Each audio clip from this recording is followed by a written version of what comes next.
बच्चों, इस वीडियो के माध्यम से हम यह समझेंगे कि यदि कोई आवेशित कण चुंबकीय क्षेत्र के लंबवत गतिमान होता है या चुंबकीय क्षेत्र में लंबवत प्रवेश करता है तो उसकी गति कैसी होती है तथा उस पर लगने वाला बल कितना होता है। तो बच्चों देखो, ये सूत्र हम पहले पढ़ चुके हैं कि यदि कोई आवेशित कण चुंबकीय क्षेत्र में गतिमान होता है तो उस पर जो लगने वाला बल है उसका मान F बराबर क्यू वी क्रॉस बी होता है।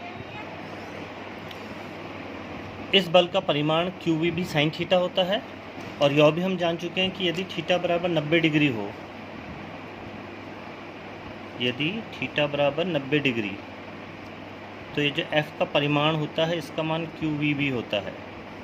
इतना हम पहले पढ़ चुके हैं। अब हमें देखना है कि यह बल आवेशित कण को किस प्रकार की गति कराता है। इस चीज़ को समझने के लिए देखिए, मैंने एक चुंबकीय क्षेत्र यहाँ पर बनाया हुआ है। एक क्रॉस का मतलब यह है कि चुंबकीय क्षेत्र नीचे की ओर को है, into the plane of the paper है। और माना कोई आवेशित कण यहाँ पर ऐसे v वेग से, क्यू आवेश है, v वेग से इस तरह से गतिमान है। देखिए ऐसे, इस तरह से चुंबकीय क्षेत्र नीचे की ओर को, ऐसे चुंबकीय क्षेत्र नीचे की ओर को, आवेशित कण इधर को जा रहा है। तो यदि मैं इस पे लगने वाले बल की दिशा देखूंगा, देखिए चुंबकीय क्षेत्र इस दिशा में है, चुंबकीय क्षेत्र इस दिशा में देखिए, और जो आवेशित कण है वह इस दिशा में जा रहा है। तो एक नियम आपने बच्चों क्लास 10th में भी पढ़ा होगा, जब कोई आवेशित कण चुंबकीय क्षेत्र में गति करता है तो उस पर जो बल लगता है उसकी दिशा निकालने के लिए, यदि आपको याद है तो हम एक फ्लेमिंग के बाएं हाथ का नियम का भी प्रयोग करते थे। आप क्रॉस प्रोडक्ट का भी यूज़ कर सकते हो और फ्लेमिंग के बाएं हाथ का नियम भी प्रयोग कर सकते हो। दो के दो आप नियम का प्रयोग कर सकते हो। मैं आपको दो के दो नियम किस प्रकार से यूज़ होंगे बताऊंगा, ठीक। तो यदि आप फ्लेमिंग के बाएं हाथ का नियम का प्रयोग कर रहे हैं तो आपको पता है कि आप अपने बाएं हाथ की तीनों उंगलियों को, ये जो होती थी मध्यमा होती है, बीच वाली उंगली, और ये तर्जनी और ये अंगुष्ठ, इन तीनों को आप इस तरह से रखते थे। और यह देखिए, ये बताया था कि यदि यह आवेशित कण की गति को दिखाए, यह चुंबकीय क्षेत्र की गति को दिखाए, तो यह बल की गति को दिखाता है। तो देखिए चुंबकीय क्षेत्र, ये जो है चुंबकीय क्षेत्र को निरूपित करती है।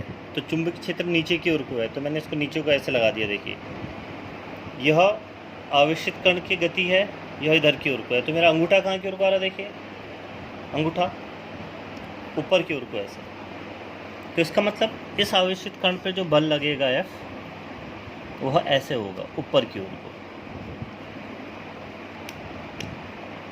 ऊपर की ओर को। अब सोचिए कि यदि आवेशित कण इधर पे कहीं होता और ऐसे जा रहा होता v वेग से, तब इस पे जो बल लगता वो कैसा होता। देखिए फिर से हम वही कॉन्सेप्ट यूज़ कर रहे हैं।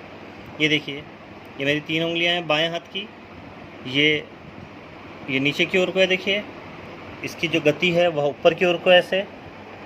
तो इस बार अंगूठा देखिए कहाँ की ओर को आया है, इधर की ओर को। थोड़ा 3 डायमेंशनल फिगर है, आपको हो सकता है कि थोड़ा समझने में परेशानी हो, आप कोशिश कीजिए। ये देखिए, बस बाएं हाथ की तीन उंगलियां, उनको इस प्रकार से रखिए। सबसे पहले चुंबकीय क्षेत्र की दिशा को सेट कीजिए। चुंबकीय क्षेत्र की नीचे की ओर को है, ये मैंने चुंबकीय क्षेत्र की दिशा सबसे पहले सेट की, चुंबकीय क्षेत्र नीचे की ओर को है। फिर ये जो मेरी बीच वाली उंगली है जो मध्यमा है, इसको मैं आवेशित कण की गति की दिशा में ले गया। आवेशित कण ऊपर की ओर को आ रहा है, तो देखिए अंगूठा कहाँ की ओर को आया। तो इसका मतलब इस वाली स्थिति में जो बल है वह इधर की ओर को लगेगा, F। यदि आवेशित कण यहाँ कहीं होता और ऐसे होता, इसकी गति v वेग से, अब देखिए इस पे बल कैसे लगता। फिर से वही है, बाएं हाथ की तीन उंगलियां, देखिए नीचे की ओर को आया, आवेशित कण इधर को है। तो इस बार अंगूठा किधर को आया, देखिए मेरा नीचे को। तो इसका मतलब अभी बल जो है वह इस दिशा में लगेगा, F। यदि आवेशित कण यहाँ कहीं होता और ऐसे गतिमान होता v वेग से, अब देखिए चुंबकीय क्षेत्र नीचे की ओर को है, आवेशित कण ये देखिए मध्यमा उंगली से इधर की ओर को है, और अंगूठा मेरा अंदर की ओर को ऐसे आ रहा है। देखिए अभी ये इस दिशा में, तो इसका मतलब अभी बल ऐसे लगता। तो जैसा कि चित्र से स्पष्ट है, आपको यह दिख रहा होगा कि यह जो बल है उसको v, प्रत्येक स्थिति में यह बल v के लंबवत है। देखिए ये हर स्थिति में यह बल v के लंबवत है। और जब ऐसा होता है तो निश्चित रूप से यह इस आवेशित कण को एक वृत्ताकार पथ पे गति करवाएगा और यह जो बल है एक अभिकेंद्र बल की तरह कार्य करेगा तथा जो आवेशित कण है वह इस प्रकार से एक वृत्ताकार पथ पर गति करना प्रारंभ करेगा। तो कॉन्सेप्ट यह है कि यदि कोई आवेशित कण किसी चुंबकीय क्षेत्र में लंबवत गतिमान होता है तो चुंबकीय क्षेत्र उसे एक अभिकेंद्र बल प्रदान करता है।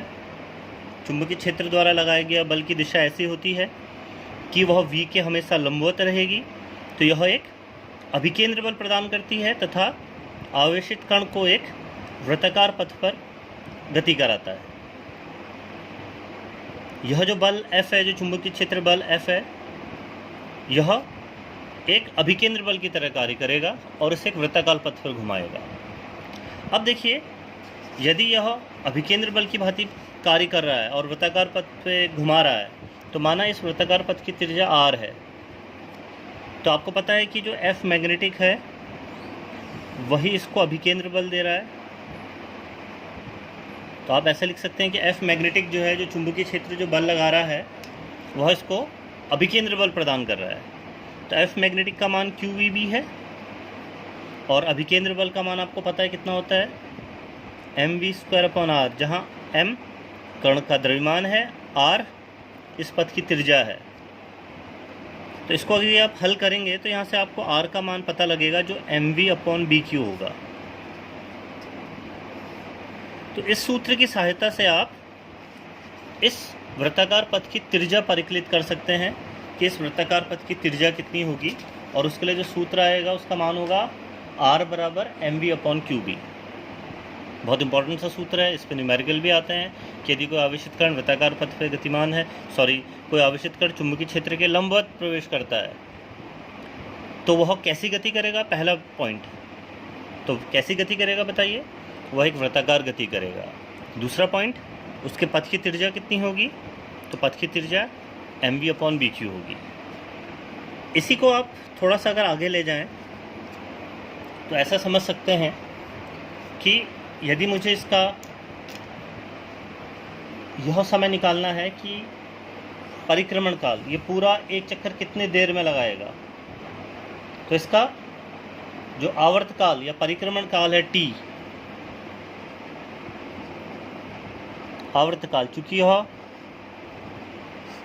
वृत्ताकार पथ पे घूमेगा तो मुझे यह पता होना चाहिए कि एक चक्कर कितने देर में लगाएगा, आवर्त काल या फिर परिक्रमण काल।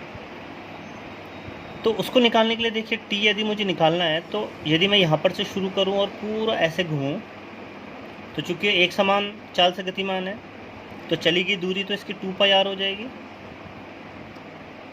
और इसका वेग v है तो 2πr/v।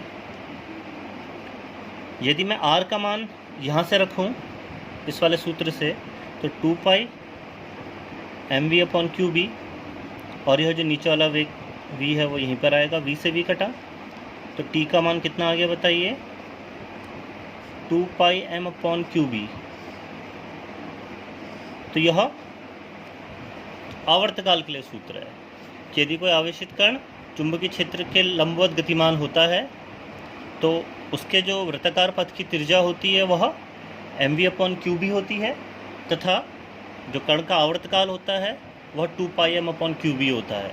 एक बहुत इंपॉर्टेंट सी जो चीज़ है वो यह है कि जो आवर्तकाल है t, यह वेग पर निर्भर नहीं करता। देखिए, आवर्तकाल वेग पर निर्भर नहीं करता, वेग से स्वतंत्र है। तो ये दो के दो जो सूत्र हैं यह आपके एग्ज़ाम में डेराइव करने भी आते हैं तथा इसके साथ साथ इन पे बेस्ड आंकिक प्रश्न भी आते हैं।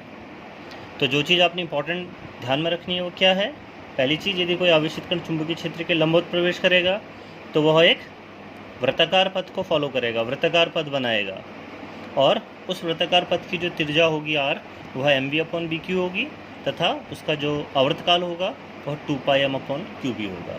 Thank you.